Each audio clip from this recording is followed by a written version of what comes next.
नमस्कार प्यारे विद्यार्थियों, मैं कुणाल वैष्णव स्वागत करता हूं आपका अपने डिजिटल प्लेटफॉर्म पहली शिक्षा एकेडमी के अंदर, जहां पे हम चैप्टर नंबर 1 जिसका नाम है केमिकल रिएक्शन एंड इक्वेशन यानी कि रासायनिक अभिक्रिया और समीकरण की इनकी बात कर रहे थे। और पिछले लेक्चर के अंदर हम लोगों ने किस प्रकार रासायनिक अभिक्रिया होती है और कितने प्रकार की होती है, तो 4 प्रकार की मुख्यतः रासायनिक अभिक्रिया हमने देखी थी। सबसे पहले देखी थी उसके अंदर संयोजन अभिक्रिया, जिसमें 2 अभिकारक जो है एकल उत्पाद का निर्माण कर रहे थे। उसके बाद में देखिए हमने वियोजन अभिक्रिया, जिसके अंदर एकल अभिकारक जो है 2 या 2 से अधिक उत्पाद के अंदर टूट रहा था, ठीक है। उसके बाद में हमने देखी विस्थापन अभिक्रिया, डिस्प्लेसमेंट रिएक्शन, जिसके अंदर क्या होता है क्रियाशीलता श्रेणी मैंने आपको याद करना सिखाई। और क्रियाशीलता श्रेणी के अनुसार क्या होगा कि जो तत्व ऊपर आएगा, जो तत्व पहले आता है वो बाद में आने वाले तत्व को क्या कर देगा, विस्थापित कर देगा उसकी जगह से। उसके बाद में हमने देखी थी द्विविस्थापन यानी कि डबल डिस्प्लेसमेंट रिएक्शन, जिसके अकॉर्डिंग क्या होता है कि आयनों का क्या होता है, अभिकारकों के मध्य आयनों का आदान प्रदान होता है और लवण का निर्माण होता है, ठीक है। तो ये चीज हमने देखी थी। अब आज जो है हम और अभिक्रिया देखेंगे, जैसे कि ऊष्माशोषी अभिक्रिया, ऊष्माक्षेपी अभिक्रिया, एंडोथर्मिक, एक्सोथर्मिक, रेडॉक्स अभिक्रिया। उसके बाद में संक्षारण और विकृत गंधिता हमें देखनी है और ये चैप्टर जो है हमारा समाप्त हो जाएगा। तो चलिए आज के टॉपिक की शुरुआत करते हैं। सबसे पहला टॉपिक जो है हमारा वो है, 2 टाइप की रिएक्शन हमारे बच गई थी, एक थी ऊष्माशोषी और एक है ऊष्माक्षेपी अभिक्रिया। तो सबसे पहले हम देखेंगे ऊष्माक्षेपी अभिक्रिया की ऊष्माक्षेपी अभिक्रिया क्या होती है। तो देखिएगा ऊष्माक्षेपी अभिक्रिया,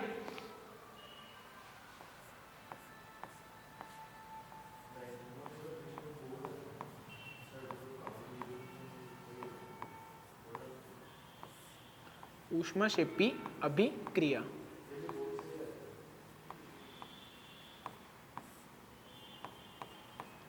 ऊष्माक्षेपी अभिक्रिया क्या होती है। ऊष्माक्षेपी अभिक्रिया के अंदर क्या होगा, देखिए हमें पता है कि अभिकारक जो है वो टूटेगा और उत्पाद में परिवर्तित होता है, तो नॉर्मली हम सारे जानते हैं, ठीक है। तो ऊष्माक्षेपी अभिक्रिया के अंदर क्या होता है कि कभी कभार मान लीजिए एक जैसे समझिएगा, हमारे पास में एक अभिकारक है ए और एक अभिकारक है बी। मैं अभी अभिक्रिया नहीं बता रहा हूँ कि किस प्रकार की अभिक्रिया है, ठीक है। मतलब चारों अभिक्रिया जो मैंने हम देखे कि विस्थापन है कौन सी है, सिर्फ यहाँ पे इतना समझना है आपको कि ये जो अभिकारक है इसने बी के साथ में अभिक्रिया करी और किसका निर्माण करा, एक उत्पाद सी का निर्माण करा और एक उत्पाद डी का निर्माण करा। तो ऊष्माक्षेपी अभिक्रिया क्या कहती है, ऊष्माक्षेपी अभिक्रिया कहती है कि जब अभिकारक उत्पाद के अंदर टूटता है, अभिकारक परिवर्तित होता है उत्पाद के अंदर, तो उत्पाद के साथ में कुछ ऊष्मा, अगर हम बात करें हीट यानी कि ऊष्मा जो है वो निष्कासन बोल सकते हैं कि ऊष्मा का निष्कासन होता है, या फिर ऊष्मा जो होती है वो मुक्त होती है, उत्पाद के साथ में ऊष्मा मुक्त होती है। तो ऐसी अभिक्रिया जिसमें अभिकारक उत्पाद में टूटता है तो उत्पाद के साथ में ऊष्मा अगर मुक्त होती हुई दिखाई देती है, ऊष्मा अगर उत्सर्जित होती हुई दिखाई देती है, तो इस प्रकार की अभिक्रिया को हम क्या बोलते हैं, ऊष्माक्षेपी अभिक्रिया, ठीक है। तो हम यहाँ पे बोल सकते हैं कि ऐसी अभिक्रिया जिसमें उत्पाद के साथ ऊष्मा का क्या होता है, उत्सर्जन होता है। तो देखिएगा क्या बोल दिया हमने कि ऐसी अभिक्रिया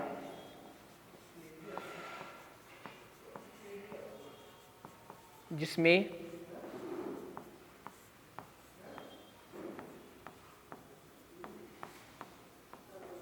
उत्पाद के साथ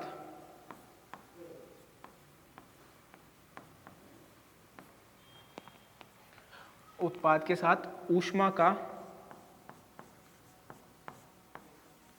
उत्सर्जन का अर्थ ये हो गया, उत्सर्जन का अर्थ हो गया एक्सक्रीट का मतलब हो गया बाहर निकलना। आप ये बोल सकते हैं जिसके अंदर ऊष्मा मुक्त होती है, ठीक है। ऊष्मा का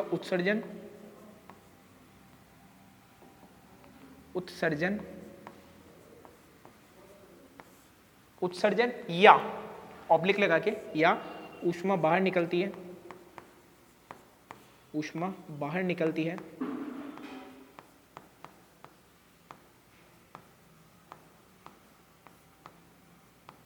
तो ऐसी अभिक्रिया को हम क्या बोल देंगे सर, ऐसी अभिक्रिया को हम बोल देंगे ऊष्माक्षेपी अभिक्रिया। तो इसे ऊष्माक्षेपी अभिक्रिया कहते हैं, ऊष्माक्षेपी अभिक्रिया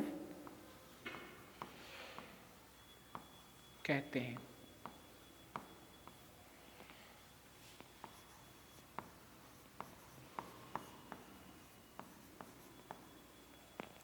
ठीक है बच्चों, ये हमने देखा।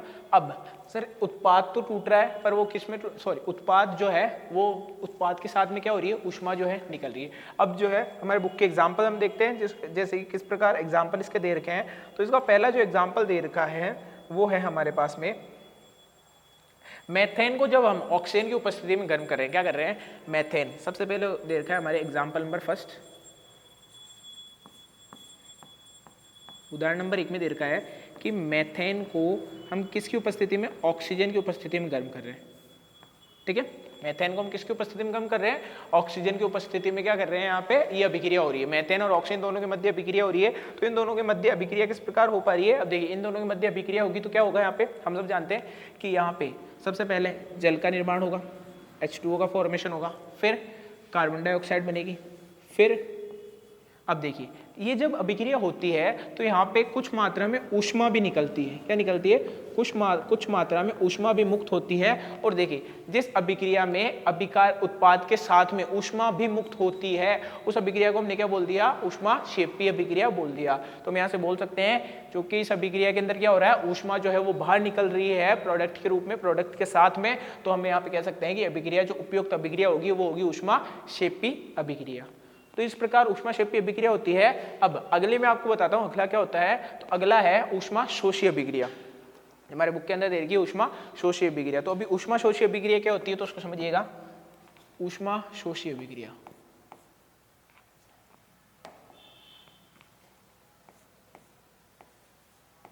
ऊष्माशोषी,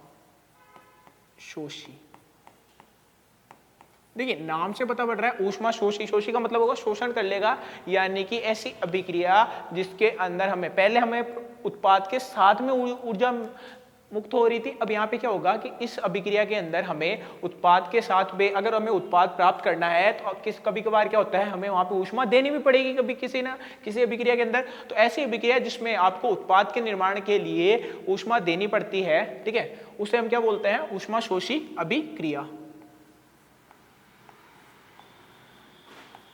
ऊष्माशोषी अभिक्रिया। चलिए इसकी परिभाषा हो जाएगी हमारे पास में कि ऐसी अभिक्रियाएं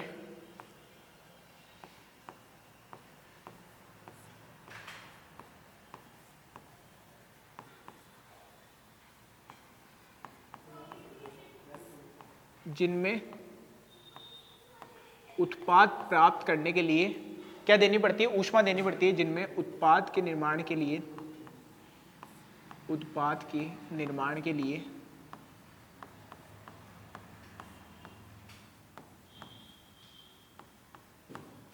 ऊष्मा देनी पड़ती है।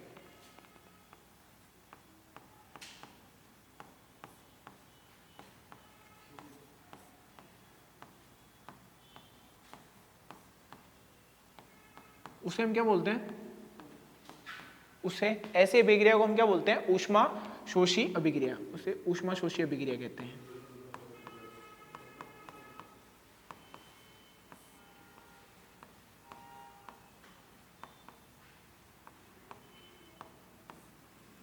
उसे ऊष्माशोषी अभिक्रिया कहते हैं।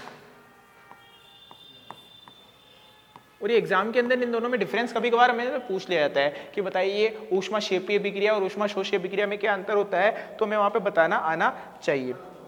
तो ये हमने मुख्यतः अंतर देख लिया है। अब जैसे कि अगर हम मानते हैं हमें ऊष्मा देनी पड़ेगी, ठीक है, ऊष्मा देनी पड़ेगी, जैसे अगर हम बात करते हैं कैल्शियम कार्बोनेट की, ठीक है, कैल्शियम कार्बोनेट को अगर हमें गर्म करना है, या फिर कैल्शियम कार्बोनेट के अलावा भी हमने कई सारी अभिक्रिया देखी ऊष्मीय वियोजन के अंदर, ठीक है, ऊष्मीय वियोजन के अंदर हमने क्या देखा था कि ऐसी अभिक्रिया हमें देखने को मिल रही थी जिसमें हमें ऊष्मा देनी पड़ रही थी। तो सबसे पहले हमने उदाहरण लिया, जैसे यहाँ पे एक उदाहरण लिया कैल्शियम कार्बोनेट का, तो क्या होगा, कैल्शियम कार्बोनेट को जब हम ऊष्मा देते हैं, ये अभिक्रिया बिना ऊष्मा के संभव ही नहीं हो पाती है। कैल्शियम कार्बोनेट को जैसे ही हमने ऊष्मा दी उत्प्रेरक के रूप में, यानी कैटलिस्ट के रूप में, एज अ कैटलिस्ट हमने क्या करा, ऊष्मा दी किसको, कैल्शियम कार्बोनेट को। तो जो कैल्शियम कार्बोनेट है ना वो टूट जाएगा CaO प्लस CO2, और यहाँ पे जो CaO उत्पाद मिला है ना, क्या मिला है, CaO जो उत्पाद मिला है, इसका उपयोग किया जाता है सफेद धुलाई के अंदर, यानी कि जिसे हम बोलते हैं व्हाइट वॉशिंग। क्या बोलते हैं, जिसे बोला जाता है व्हाइट वॉशिंग।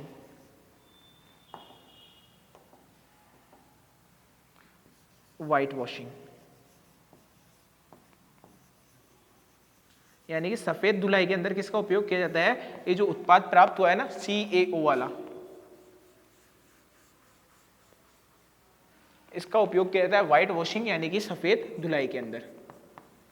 ये एग्जाम में काफी हद तक क्वेश्चन पूछा जाता है कि एक कंपाउंड X है जिसका उपयोग व्हाइट वॉशिंग के अंदर किया जाता है, तो बताइए X क्या होगा। तो X हो जाएगा हमारे पास में CaO, ठीक है। ब्लीचिंग पाउडर नहीं होता है, वहां से क्या होता है क्लोरीन गैस का निष्कासन हो जाता है, फिर उसके बाद में CO का निर्माण होता है। तो ये हमने देखा व्हाइट वॉशिंग के अंदर इसका उपयोग किया जाता है। और CaO को CaCO3 को जब हम ऊष्मा देते हैं तो CO प्लस CO2 के अंदर टूटता है। तो हमें यहाँ पे ऊष्मा देनी पड़ रही है, अभिक्रिया संभव कराने के लिए ऊष्मा देनी पड़ रही है, तो इस प्रकार की अभिक्रिया को हमने बोल दिया ऊष्मोशोषी अभिक्रिया। अब चलते हम नेक्स्ट टॉपिक की ओर चलते हैं। तो नेक्स्ट टॉपिक जो है हमारा वो है यहाँ पे ऊष्माशेपी अभिक्रिया हो गई। अब हम करेंगे जो है हमारे बुक की important reaction, one of the important reactions बोला जाता है जिनको, वो है सबसे पहले ऑक्सीकरण और अपचयन। ऑक्सीकरण अभिक्रिया एवं अपचयन अभिक्रिया। तो ऑक्सीकरण और अपचयन क्या होता है सबसे पहले समझिए। ऑक्सीकरण का मतलब हो गया कि ऐसी अभिक्रिया जिनके अंदर ऑक्सीजन का तो क्या होता है योग होता है और हाइड्रोजन का क्या होगा निष्कासन होगा। जैसे किस प्रकार होगा ये सब समझाता हूँ मैं आपको। सबसे पहले टॉपिक डाल लीजिए आप, ऑक्सीकरण एवं अपचयन। ऑक्सीकरण एवं अपचयन।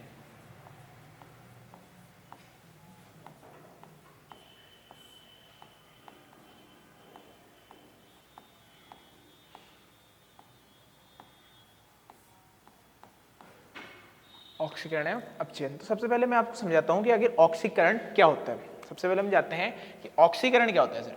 ऑक्सीकरण का मतलब हो गया जैसे कोई अभिक्रिया हो रही है, सुनिएगा, कोई अभिक्रिया हो रही है तो यदि उस अभिक्रिया के अंदर ऑक्सीजन का एडिशन हो रहा है यानी कि ऑक्सीजन का योग हो रहा है या फिर हाइड्रोजन का निष्कासन हो रहा है। शब्दों पे गौर करिएगा, ध्यान से सुनिएगा, साइंस है। अगर आपने शब्दों के साथ हेराफेरी करी तो आपके जो है नंबर के साथ में भी क्या हो जाएगी हेराफेरी। इसलिए शब्दों के साथ ऐसा कैसा कोई परिवर्तन नहीं करना है।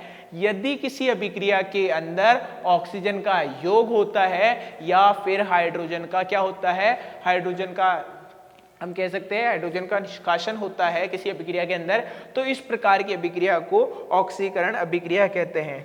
क्या आपकी ये चीज समझ में आइएगा? कमेंट में फटाफट यस और नो लिख के बताइए। ऑक्सीकरण अभिक्रिया क्या हमारे समझ में आई, ऑक्सीकरण क्या होता है, ठीक है। तो ऑक्सीकरण, जिसे ऑक्सीकरण और अपचयन दे रखा है, जैसे ऑक्सीकरण को हमारी हिंदी के अंदर बोल रखा है उपचयन अभिक्रिया, ठीक है। क्या बोल रखा है इसका, उपचयन अभिक्रिया। तो आप उपचयन लिख लीजिए या ऑक्सीकरण लिख लीजिए, इसी को हम बोल सकते हैं यहाँ पे उपचयन अभिक्रिया। तो देखिए उपचयन अभिक्रिया क्या होती है। सबसे पहले मैं आपको बता रहा हूं उपचयन अभिक्रिया, तो ऐसी अभिक्रिया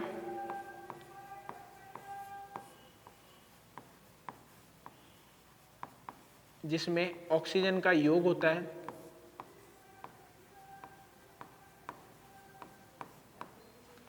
जिसमें ऑक्सीजन का क्या होगा योग होगा, ऑक्सीजन का योग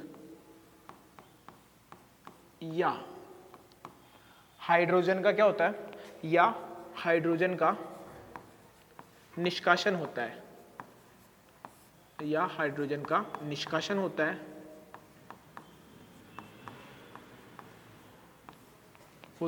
तो इस प्रकार, तो इसे क्या कहते हैं, तो इसे हम कहते हैं उपचयन अभिक्रिया। तो इसे उपचयन अभिक्रिया कहते हैं। तो इसे उपचयन अभिक्रिया कहते हैं।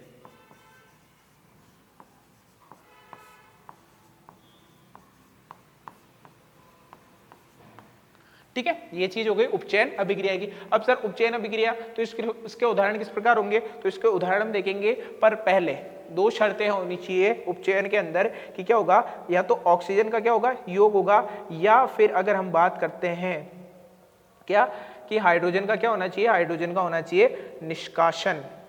दो चीजें हैं, ऑक्सीजन का तो एडिशन होना चाहिए या फिर हाइड्रोजन का क्या होना चाहिए, हाइड्रोजन की में कमी होनी चाहिए। हम ये भी बोल सकते हैं कि ऑक्सीजन में वृद्धि होनी चाहिए और हाइड्रोजन में कमी होनी चाहिए। किस प्रकार है अब देखिएगा, इसके उदाहरण देखते हैं। और उपचयन और देखिए शब्द एक जैसे हैं, उपचयन और अपचयन, पर शब्दों अगर हम बात करें तो अर्थ अलग अलग हो जाते हैं। ऊ और ए दोनों अर्थ अलग अलग हो जाते हैं दोनों के अंदर। तो देखिएगा, हाँ सबसे पहले एक उदाहरण हम इसका समझते हैं, उदाहरण से उपचयन अभिक्रिया को।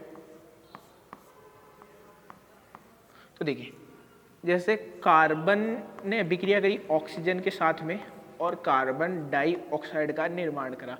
क्या करा?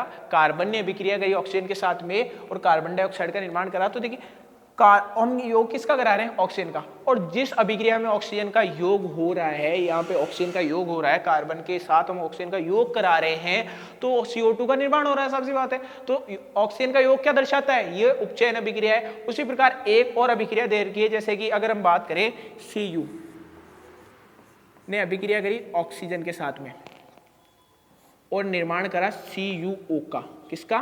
कॉपर ऑक्साइड का। बैलेंस कर दिया इसको हमने, ठीक है। तो ऑक्सीजन का हम वापस से क्या करा रहे हैं? ऑक्सीजन का सर योग कराया जा रहा है, वापस पुनः ऑक्सीजन का क्या कराया जा रहा है? योग कराया जा रहा है। तो इसको हमने बोल दिया उपचयन अभिक्रिया। अब इसी का भाई होता है एक अपचयन अभिक्रिया। क्या होता है? ये हो गया ऑक्सीडेशन रिएक्शन, ये होती है रिडक्शन रिएक्शन। अब रिडक्शन क्या होती है इसको समझिएगा। इधर हमने ले लिया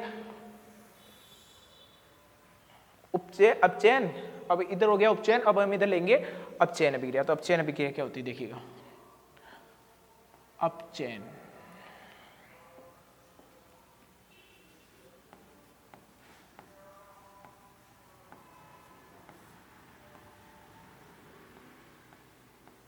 अपचयन, तो अपचयन के अंदर क्या होता है देखिएगा। अपचयन के अंदर अर्थ हो गया जो कंडीशन यहां पे दे रखी है ना, उसका बिल्कुल उल्टा हो जाता है अपचयन के अंदर।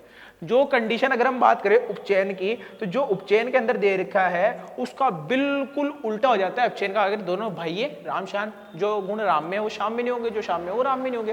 तो ये राम क्या करता है, यानी कि उपचयन क्या करता है? ऑक्सीजन का योग कराता है। तो ये जो होगा ये ऑक्सीजन का निष्कासन करा देगा। और अगर हम बात करें उपचयन के अंदर क्या होता है? हाइड्रोजन का निष्कासन होता है, तो ये हाइड्रोजन का योग करा देगा। बिल्कुल उल्टा, बिल्कुल उल्टा। तो इसको कैसे लिखेंगे हम? इसको लिखेंगे हम कि ऐसी अभिक्रिया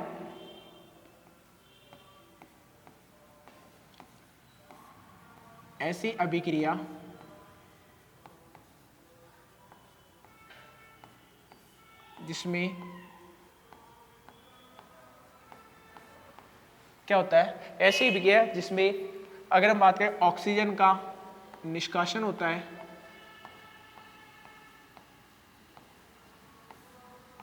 निष्कासन या कमी दोनों बोल सकते हैं, जिसमें ऑक्सीजन की कमी होती है, ऑक्सीजन के साथ क्या होती है? कमी। ऑक्सीजन का निष्कासन या कमी दोनों ही बोल सकते हैं हम।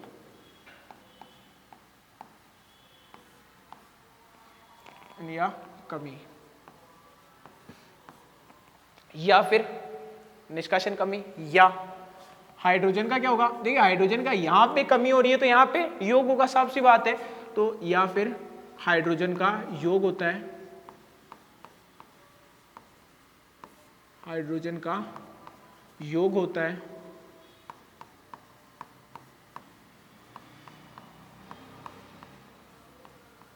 तो इसे हम क्या कह देंगे? तो इसे कहेंगे सर हम अपचयन अभिक्रिया। तो इसे अपचयन अभिक्रिया कहते हैं।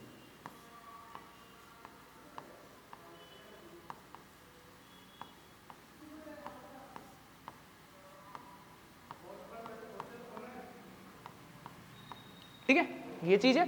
तो अब सर हमें क्या कराना है? इस बार बिल्कुल उल्टा प्रोसेस कराना है, यानी कि ऑक्सीजन ऐड नहीं कराना, ऑक्सीजन का तो निष्कासन कराना है। और हाइड्रोजन का अगर हम बात करें, हाइड्रोजन का क्या कराना है? योग कराना है। तो हाइड्रोजन का योग कैसे होगा देखिएगा, जैसे हमने उदाहरण के तौर पे समझा। तो ये जो CuO है, कौन है? CuO, copper oxide. Copper oxide के अंदर हम क्या करेंगे? कॉपर ऑक्साइड के अंदर हम हाइड्रोजन का एडिशन कराएंगे। क्या कराएंगे? हाइड्रोजन का एडिशन कराएंगे। और जब हम इस प्रोसेस के अंदर ऊष्मा देंगे, देखिए ऊष्मा देनी पड़ रही है, यानी किस प्रकार की अभिक्रिया हो गई है? ऊष्मा देनी पड़ रही है। तो ऊष्मा शोषी अभिक्रिया हो गई कि ऊष्मा देनी पड़ रही है उत्पाद के निर्माण के लिए। तो यहाँ पे क्या होगा? कॉपर जो है, कॉपर का निर्माण होगा और जल बनेगा। ठीक है, जल भी यहाँ पे बनेगा, कॉपर का निर्माण होगा, जल बनेगा। तो अभिक्रिया के अंदर हम हाइड्रोजन दे रहे हैं। हम क्या कर रहे हैं? हाइड्रोजन दे रहे हैं। तो ये कैसी अभिक्रिया है? ये है अपचयन अभिक्रिया। हमारे कोर्स के अंदर दे रखी है दोनों, अपचयन उपचयन। उनको हमने समझा कि उपचयन और अपचयन, उपचयन और अपचयन दोनों एक दूसरे क्या होते हैं? बिल्कुल उल्टे प्रोसेस होते हैं। अगर एक के अंदर ये हो रहा है तो दूसरे के अंदर यहाँ पे नहीं होगा। अब हम यहाँ पे अपचयन और उपचयन को भी समझ सकते हैं। देखिए अपचयन और उपचयन क्या कहता है? सबसे पहले बात, उपचयन को ऊष्मा शोषी और ऊष्मा शेपी अभिक्रिया, उसको भी समझ सकते हैं हम यहाँ पे। तो अब इस अभिक्रिया के अंदर मैं आपको बताऊं तो उपचयन और अपचयन दोनों हो रहा है, उपचयन और अपचयन दोनों हो रहा है। अगर मैं बात करूं इस हाइड्रोजन की, किसकी, इस हाइड्रोजन की, तो हाइड्रोजन के अंदर देखिए पहले तो ऑक्सीजन था नहीं, पहले तो ऑक्सीजन था नहीं, बाद में अभिक्रिया होने के बाद में ऑक्सीजन का क्या हो चुका है, एडिशन हो रहा है। अगर इस हाइड्रोजन, अगर हम इस पक्ष की बात करें, देखिएगा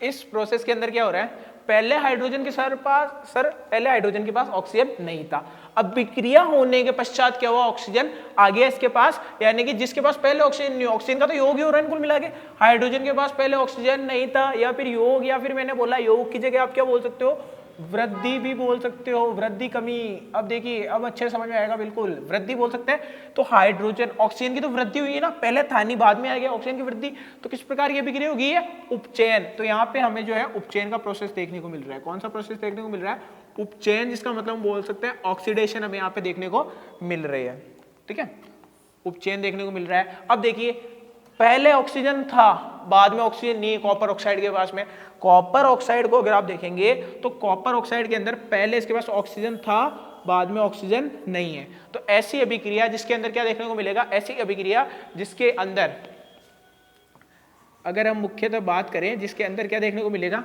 जिसके पास पहले ऑक्सीजन नहीं था, बाद में ऑक्सीजन आ गया, तो ऐसी अभिक्रिया को हम बोलेंगे अपचयन अभिक्रिया। तो यहाँ पे क्या हो रहा है, अपचयन का कार्य हो रहा है, समझ पा रहे हैं आप मेरी बात को, कि यहाँ पे क्या हो रहा है, अपचयन का कार्य हो रहा है। कैसे, कॉपर ऑक्साइड के पास पहले तो ऑक्सीजन था नहीं, अभिक्रिया होने के बाद में क्या आ गया है, इसके पास में ऑक्सीजन आ गया है। तो जिसके पास पहले ऑक्सीजन नहीं था, पहले ऑक्सीजन था बाद में चला गया, नहीं ऑक्सीजन का क्या हो चुका है, निष्कासन या फिर कमी, तो हम इसको बोलेंगे अपचयन। और ऐसी अभिक्रिया देखिए, अब यहाँ पे एक और शानदार अभिक्रिया आती है जिसको हम बोलते हैं रेडॉक्स अभिक्रिया के नाम से भी जानते हैं। रेडॉक्स अभिक्रिया, रेडॉक्स अभिक्रिया क्या होती है वो भी समझिएगा, यहाँ पे साथ का साथ ही रेडॉक्स अभिक्रिया, ये एग्जाम में काफ़ी हद तक पूछी जाती है कि रेडॉक्स अभिक्रिया किसे कहते हैं, या रेडॉक्स अभिक्रिया से क्या समझते हैं। तो रेडॉक्स अभिक्रिया यानी, देखिए आपको इस अभिक्रिया के अंदर सर हमें अपचयन भी दिख रहा है और उपचयन भी दिख रहा है, तो ऐसी अभिक्रिया जिसमें अपचयन और उपचयन दोनों एक साथ होते हैं, दोनों साथ साथ होते हैं, उसे हम बोलते हैं रेडॉक्स अभिक्रिया।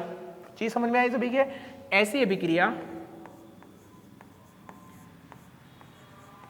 अभिक्रिया जिसमें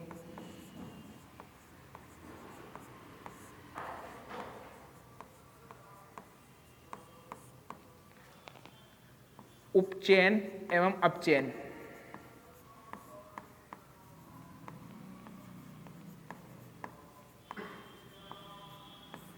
उपचयन एवं अपचयन दोनों साथ साथ होते हैं,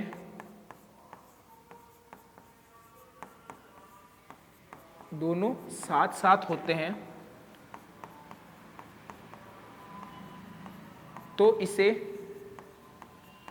तो इस अभिक्रिया को हम क्या बोलेंगे, रेडॉक्स अभिक्रिया। तो इसे रेडॉक्स अभिक्रिया कहते हैं, तो इसे रेडॉक्स अभिक्रिया कहते हैं।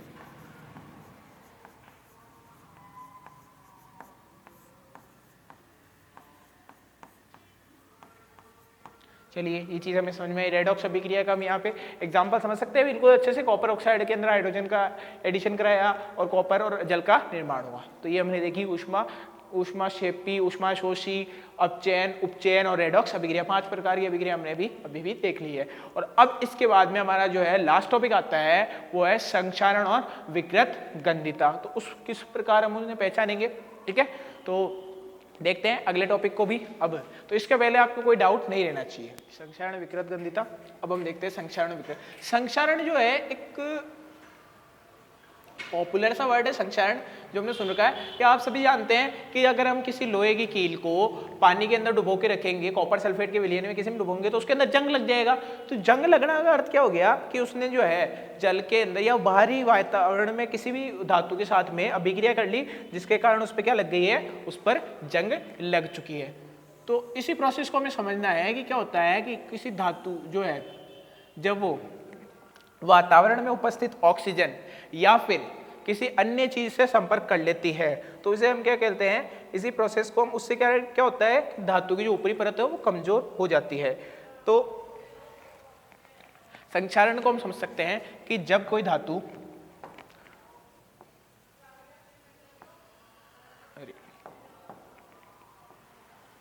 जब कोई धातु ऑक्सीजन या आर्द्रता समझते हैं आप, नमी, नमी जब हम अपने, जिसमें क्या होता है, जो जल भी होता है और गैस भी होती है, जैसे हम अगर हम अपने मुट्ठी को बंद कर लेते हैं तो वो पसीना पसीना हो जाता है इसके अंदर, ठीक है, आर्द्रता यानी नमी हो जाती है।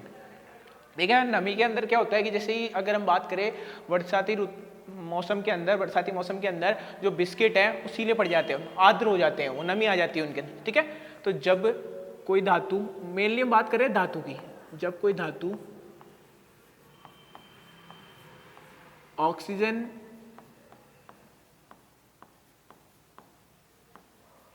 या आर्द्रता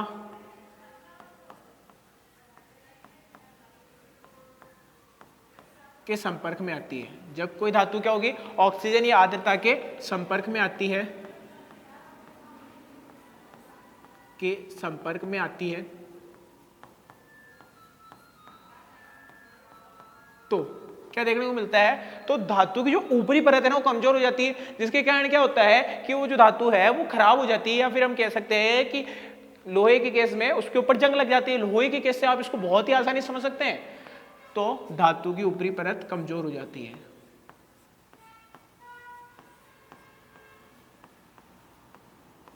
ऊपरी परत कमजोर हो जाती है।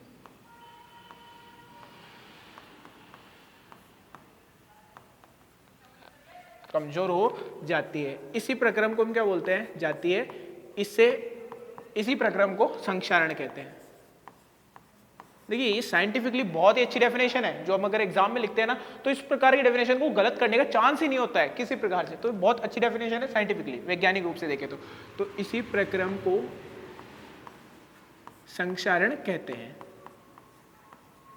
अब सर अगर संक्षारण हो जाता है तो इससे बचने के उपाय भी दे रखे हैं। देखिए संक्षारण कहते हैं, जैसे अगर हम बात करें, जैसे किसी लोहे के, उदाहरण हो गया इसका लोहे के जंग लगना, उदाहरण क्या हो गया इसके, लोहे के जंग लगना, लोहे के जंग लगना।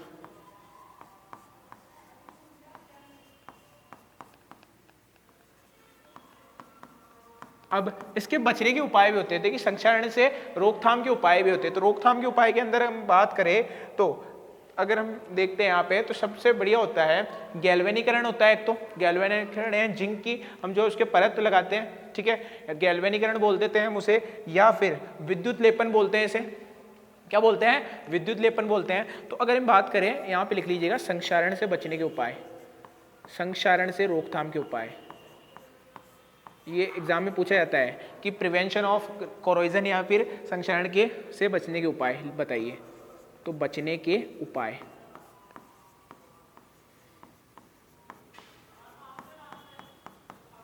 ठीक है, सबसे पहला क्या हो गया, सबसे पहला हो गया विद्युत परत, उस धातु के ऊपर क्या करो आप, विद्युत की परत चढ़ा दो, या फिर जिसे हम बोल सकते हैं, या फिर गैल्वेनीकरण कर दो उसका, जिंक की परत, गैल्वेनीकरण, या फिर उस धातु को क्या कर दे, रंग कर दे, या फिर कलर कर दे, कलर या फिर पेंट करें। इस प्रकार से हम किसी भी धातु को जो है संक्षारित होने से बचा सकते हैं। अब आता है हमारे पास में विकृत गंधिता कि सर ये विकृत गंधिता क्या होती है। तो विकृत गंधिता का मतलब होता है, देखिए कोई भी खाने वाली वस्तु होती है, तेली होती है, ऑयल कंटेनिंग होती है, अगर आप उसको हवा में रख देते हो तो वो हवा के संपर्क में आते ही खराब हो जाती है। जैसे अगर हम बात करें चिप्स को आप जैसे हवा के अंदर छोड़ोगे ना तो थोड़े, जैसे आप उसको जैसे आपने आज रात जो है चिप्स का पैकेट खुला छोड़ दिया और कल खाएंगे, कल दोपहर में खाएंगे, तो देखिए अगर वो चिप्स के अंदर से थोड़ी स्मेल आने लग जाती है, इसी को हम बोलते हैं विकृत गंधिता। यानी कि विकृत गंधिता का अर्थ हो गया कि वायु के संपर्क में आने से भोजन जो होता है वो उपचयित हो जाता है या फिर खराब हो जाता है। वो क्या होता है, उपचयी का मतलब क्या होता है, उपचयित, मैं बोल रहा हूँ उपचयित, ठीक है, अपचयित नहीं बोल रहा, उपचयित बोल रहा हूँ। यानी कि वो ऑक्सीजन के संपर्क में आ गया। उपचयित का मतलब क्या हो गया, ऑक्सीजन के संपर्क में आ गया है, तो इसे हम क्या बोलते हैं, इसे ही हम बोलते हैं विकृत गंधिता। चलिए विकृत गंधिता हम इसे ही बोलते हैं। अब हम विकृत गंधिता को देखते हैं। तो विकृत गंधिता पे लिख लेते, जगह अभी हमारे पास में। तो विकृत गंधिता क्या होती है कि जब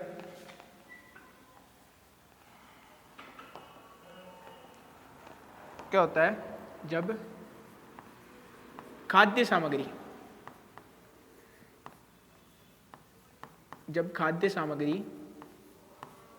ऑक्सीजन के संपर्क में आती है, किससे आती है, या फिर जब खाद्य सामग्री ऑक्सीजन के संपर्क में आती है, वायु में ऑक्सीजन होगी साफ सी बात, अगर वो बात कर रहा है उपचयित हो जाती है, या फिर आप लिख सकते हो ऑक्सीजन या फिर उपचयित हो जाती है,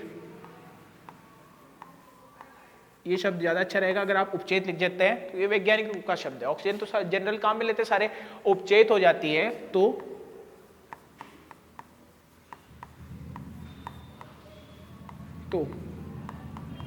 उसमें से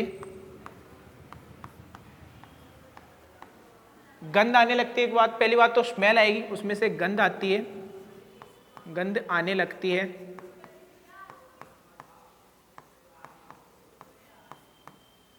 एवं गंध आने लगती है एवं स्वाद में परिवर्तन आ जाता है, टेस्ट में क्या आ जाता है, चेंज आ जाता है। हम खाते हैं पहले तो वो जो है मस्त क्रंची लगती है, पर फिर वो जो है उसका टेस्ट चला जाता है थोड़ा थोड़ा, तो स्वाद में परिवर्तन हो जाता है, परिवर्तन आ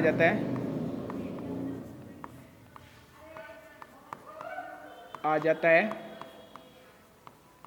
जिसे विकृत गंधिता कहते हैं। क्या कहते हैं, इसे ही हम रेंसिडिटी कहते हैं, जिसे विकृत गंधिता कहते हैं।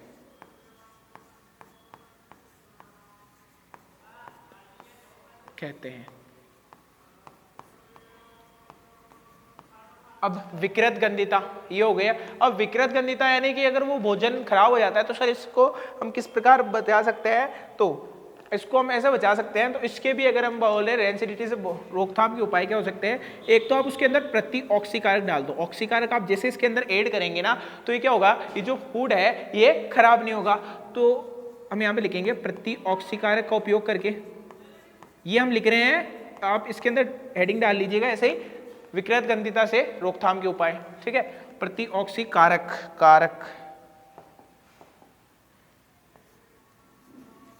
का उपयोग करके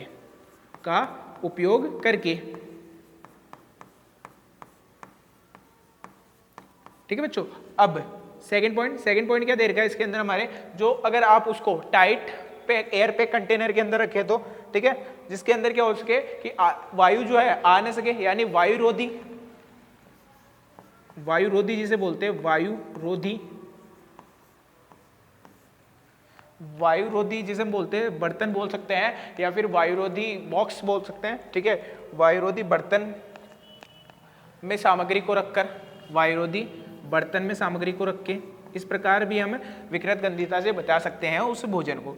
बर्तन में सामग्री को रखकर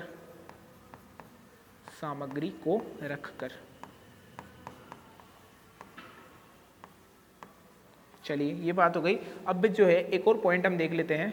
तो एक और पॉइंट, पहला पॉइंट तो हमने क्या देखा, प्रति ऑक्सीकारक का उपयोग हमने कर लिया, फिर वायुरोधी बर्तन का उपयोग वायुरोधी बर्तन में रख सकते हैं, और वायु के स्थान पे आप वहां पे नाइट्रोजन, देखिए नाइट्रोजन गैस के अंदर अगर आप उसको फिल करके रखेंगे ना, तो नाइट्रोजन गैस जो है वो उस भोजन को खराब नहीं हो देंगे। यानी कि वायु के स्थान पे नाइट्रोजन का उपयोग करके, वायु के स्थान पर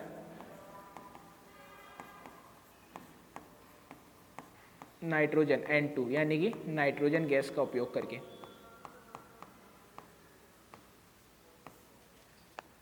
नाइट्रोजन गैस का उपयोग करके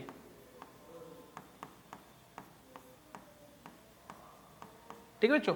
अब लास्ट जो है वो है शीतलन द्वारा, यानी कि रेफ्रिजरेटर, फ्रीजर के अंदर हम रखते हैं भोजन को। जैसे मान लीजिए कोई रात का खाना बच गया, हमें पता है सर्दियां चल रही है चाहे गर्मियां चल रही है, बाहर रखेंगे तो खराब हो जाएगा, सर्दियों के अंदर कम होता है, गर्मियों के अंदर ज्यादा खराब हो जाता है। तो हम क्या करेंगे, उसको फ्रीज के अंदर रख देंगे। फ्रीज के अंदर जो है वो खराब नहीं होता है, तो यानी हम इसको बोल सकते हैं रेफ्रिजरेटर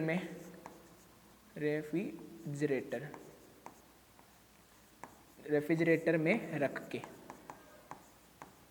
रखकर ठीक है। तो इस प्रकार हम भोजन को जो है विकृत गंधित होने से बचा सकते हैं। तो ये था हमारे आज के लेक्चर का मेन सारांश। अब जो है हम नेक्स्ट चैप्टर यानी एसिड बेस एंड सॉल्ट, अम्ल क्षार और लवण की बात करेंगे नेक्स्ट लेक्चर के अंदर। तो मैं उम्मीद करता हूं कि आज का लेक्चर आपको बहुत अच्छे समझ में आया होगा, और अपन मुलाकात करेंगे नेक्स्ट लेक्चर के अंदर। तब तक के लिए धन्यवाद, थैंक यू।